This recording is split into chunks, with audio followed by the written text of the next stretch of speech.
பூர்ண விஸ்வநாதன் அவர்கள் வந்து பேசுறாரு சிம்ரன்ட்ட. எப்படி பேசியிருப்பாரு அதான் கற்பனை. ஹாய் மாலினி, நான் கிருஷ்ணன் இல்லை, நான் பூர்ண விஸ்வநாதன் பார்த்துக்கோ. நான் ஏதோ சொல்லி ஆகணும், இல்லைன்னா டக்குன்னு வயசாகிடுது இல்லையா, ரொம்ப நேரம் சொல்ல முடியாது.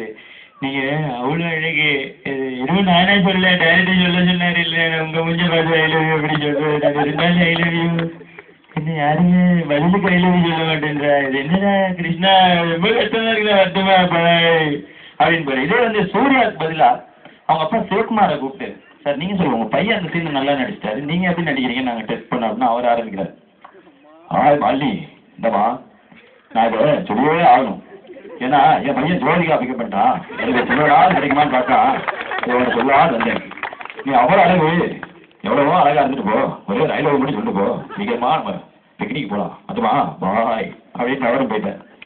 இன்னொருத்தர் யாராவது கூப்பிட்டு இந்த டைலாக் சொல்ல சொல்லனா அவர் வந்து இல்லை, நான் ஒரு லவ் லெட்டர் எழுதியிருக்கேன் ஒரு முக்கியமான ஆளுக்கு, இந்தியாவில் ஒரு சிறந்த ஒரு டென்னிஸ் பிளேயருக்கு நான் ஒரு லவ் லெட்டர் எழுதியிருக்கேன், அதை நீங்கள் கேட்டே ஆகணும் அப்படின்னு சொல்கிறாரு. யார் அவர் அப்படின்னு கூப்பிட்டா வினு சக்கரவர்த்தி அவர்கள். அந்த டைலாக்லாம் நான் பேச மாட்டேன், லவ் லெட்டர் நீங்கள் படிச்சு காமிக்கிறேன், நீங்கள் கேளுங்க அப்படின்றாரு. சானியா மிர்சாவுக்கு அவர் ஒரு லவ் லெட்டர் எழுதியிருக்காரு. என்ன எழுதியிருக்காருன்றது நீங்களே கேள்வி. டியர் சானியா மிர்சா, வணக்கம் கண்ணு. என்னோட 18 வருஷ பிரசிடென்ட் வாழ்க்கையில 22 வருஷ பஞ்சாயத்து வாழ்க்கையில உன்ன மாதிரி ஒரு ஃபிகரை நான் பார்த்ததே இல்லை.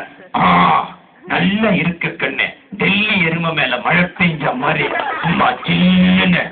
ஆனா ஒரு விஷயம் கண்ணு, don't put short skirt, all boys are வாட்சிங், மை ஹார்ட் பிரேக்கிங். வரட்டுமா? Yours lovingly, yours Ganguly, yours Jaitley, ஆயா கடை இட்லி அப்படின்னு போயிட்டார்.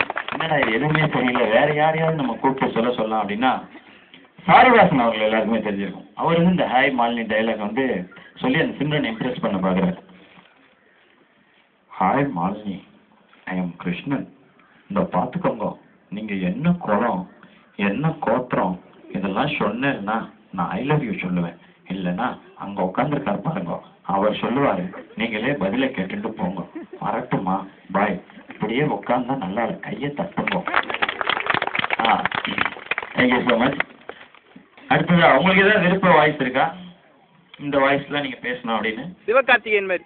சிவகார்த்திகேயன் மாதிரி வராது, ரொம்ப கஷ்டம். ஐயோ ஒரு மொபைல் ஒன்று எடுத்துக்கிறது.